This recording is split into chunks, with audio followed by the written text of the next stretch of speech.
Isang pinagpalang araw sa inyong lahat. Tayo po ay magninilay sa salita ng Diyos, ang pinagmumulan ng awa at tawa ng ating buhay, ang salitawa.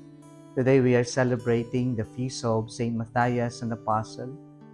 Kokonti po ang alam natin sa santong ating pinagdiriwang ang kanyang kapistahan sa araw na ito.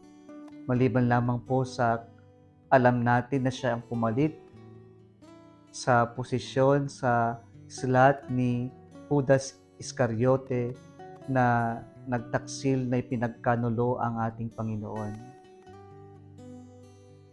Mga kapatid, lahat po tayo ay mayroong pamantasan ng pagpili. Meron tayong standard sa pagpili ng gusto nating makasama, maging partner, makasalamuha sa buhay, maging katulong sa mga bagay-bagay, at maging kaibigan. Meron tayong sinusunod na standards sa sarili natin. Ngunit ang Diyos ba meron ding standard sa pagpili ng mga gustong niyang magsilbi sa Kanya, ng mga gusto niyang magtrabaho para sa Kanya? Kung titingnan natin sa mga pagbasa natin ngayon, meron silang alam na standard ng pagpili ng papalit kay Judas Iscariote. Ayon sa ating unang pagbasa ngayon, ang hinahanap nila ay yung isa sa mga nakasama nila sa umpisa pa lamang ng ministry ng Panginoon, nakasaksi sa muling pagkabuhay ng Panginoon, at nakasaksi din ng pag-akyat ng Panginoong Hesus sa langit. At ayon sa kanilang standards, dalawa ang kanilang pinagpipilian, si Joseph at si Matthias. Sa standards na ito, ang priority dapat ay si Jose. Ngunit ang kanilang ginawa upang malaman kung sino sa kanila ang nagustuhan ng Diyos na pumalit kay Judas Iscariote, ay ginawa nila yung casting of lot na isang tradisyonal na pagpili ng mga Hudyo.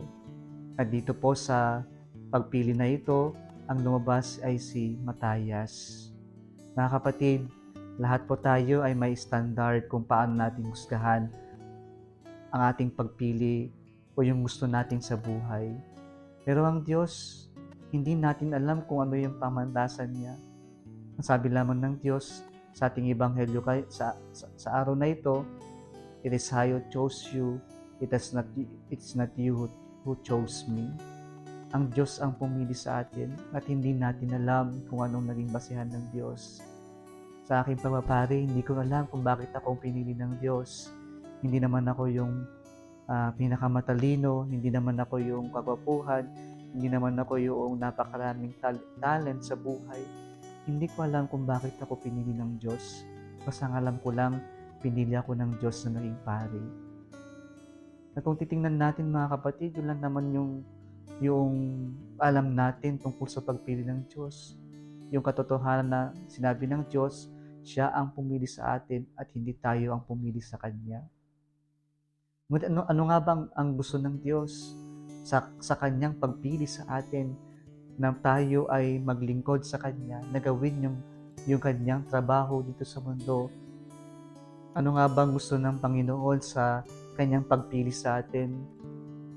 Alam niyo, gusto lang naman ng Diyos sa atin ay magmahalan tayo. Yan lang naman yung commandment niya. Love one another as I love you. At tayo'y pinipili ng Diyos kapag tayo'y marunong magmahal.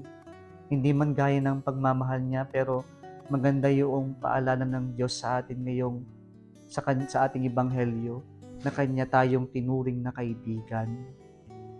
At dito tayo mag-uumpisa sa ating pagpapalalim ng paglilingkod natin sa Diyos, ang ituring din nating kaibigan ng Diyos.